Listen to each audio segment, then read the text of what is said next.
Assalamualaikum warahmatullahi wabarakatuh. Perkenalkan, nama saya Reza Busra dengan NIM 180703046. Saya adalah mahasiswa biologi Fakultas Sains dan Teknologi UIN Araniri, Banda Aceh.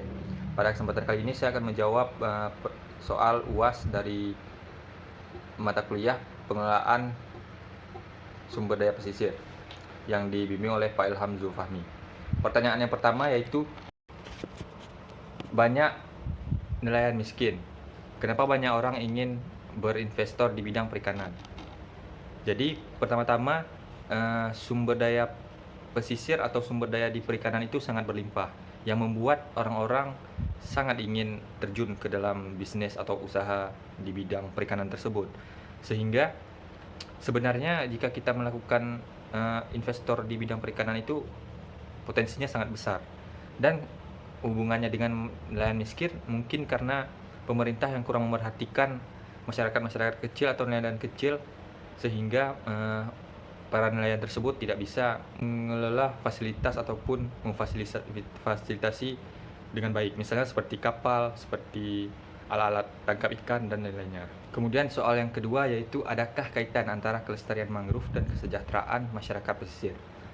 Jawabannya sangat berpengaruh, karena hutan mangrove itu adalah salah satu objek wisata yang bisa untuk meningkatkan perekonomian masyarakat sekitar.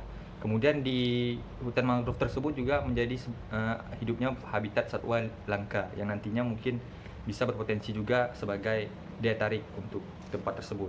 Kemudian kalau dari sisi fungsinya, hutan mangrove itu bisa tempat hidupnya beberapa jenis ikan, mungkin untuk memakan kayu-kayu atau batang tanaman, kemudian sebagai penambat racun juga, misalnya untuk menyaring air-air dari hulu ke hilir, dan seterusnya.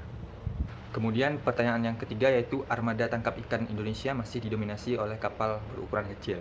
Apa akibatnya? Jadi akibatnya adalah, jika Indonesia masih menggunakan kapal yang berukuran kecil atau di bawah 10 GT, itu mungkin hasil tangkap yang diperoleh jauh lebih kecil. Kemudian lebih jangkauan untuk ke seluruh laut itu juga menjadi sangat minim, sehingga membuat hasil tangkapan itu tidak center ataupun tidak seimbang. Misalnya dia hanya pergi ke daerah-daerah yang dekat, sedangkan yang jauh tidak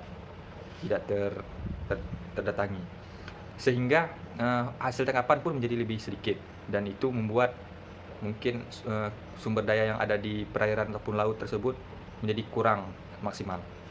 Untuk pertanyaan yang keempat yaitu, menurut Anda apakah menjadi nelayan saat ini merupakan cita-cita atau hanya keterpaksaan? Jelaskan.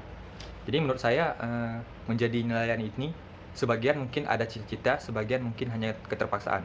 Yang mana keterpaksaan? Misalnya orang-orang yang tinggal di pesisir ataupun di pinggir laut atau di pinggir sungai, otomatis mata pencarian mereka itu hanya tertuju pada perairan tersebut, pada laut, menjadi nelayan. Sedangkan mungkin ada orang yang memang ingin jadi nelayan, misalnya dia memang memiliki modal yang besar untuk menjadi seorang nelayan, dia membeli bot, membeli kapal yang besar, sehingga hal tersebut tidak menjadi keterpaksaan baginya.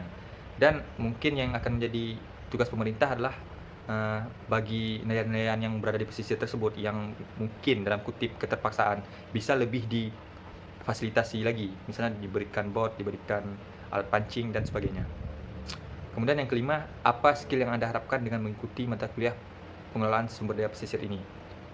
Dan selama mengikuti mata kuliah ini, saya sudah mendapatkan beberapa ilmu yang sangat penting tentang nelayan. Artinya kita diajarkan untuk mengetahui apa-apa saja yang para nelayan alami sekarang ini, di zaman sekarang. Misalnya waktu pembuatan tugas kemarin di pasar, tentang para penjual ikan, bahwa ikan sangat kesusahan sekarang karena berbagai hal, seperti fasilitas yang kurang memadai, kemudian ada tangkapan yang ilegal dan sebagainya. Dan saya harapkan nantinya skill yang saya dapatkan di MKPSDP ini bisa saya gunakan di masa yang akan datang. Terima kasih. Wassalamualaikum warahmatullahi wabarakatuh.